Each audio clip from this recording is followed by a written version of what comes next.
दूसरा अध्याय सांख्य योग श्लोक 52 यदा ते मोहलिन बुद्धिर्व्यतितृष्यति तदा गंतासि निर्वेदम श्रोतव्यस्य श्रुतस्य च।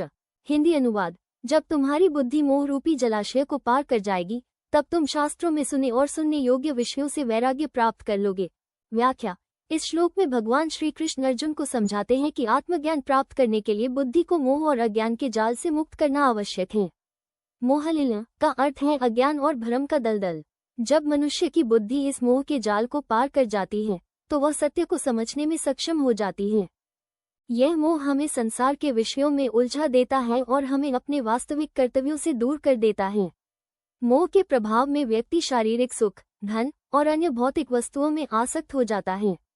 लेकिन जब ज्ञान की सहायता से बुद्धि इस मोह को पार कर लेती है तब व्यक्ति सत्य को पहचानने लगता है और संसार की अस्थिरता व क्षणभंगुरता को समझ जाता है। श्री कृष्ण आगे बताते हैं कि जब ये स्थिति प्राप्त होती है तब व्यक्ति निर्वेदम यानी वैराग्य को प्राप्त करता है।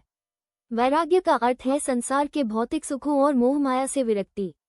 ऐसे व्यक्ति को शास्त्रों में बताए गए विषयों और उन बातों जिन्हें सुनने की आवश्यकता थी दोनों से निर्लिप्तता हो जाती है।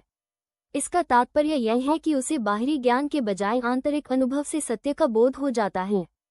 निष्कर्ष। इस श्लोक में भगवान श्री कृष्ण ये सिखाते हैं कि आत्मज्ञान प्राप्त करने के लिए व्यक्ति को मोह और भ्रम से मुक्त होना होगा। जब बुद्धि सत्य का साक्षात्कार करती है तो व्यक्ति शास्त्रों और भौतिक वस्तुओं में आसक्ति से मुक्त होकर वैराग्य और आत्मशांति को प्राप्त करता है।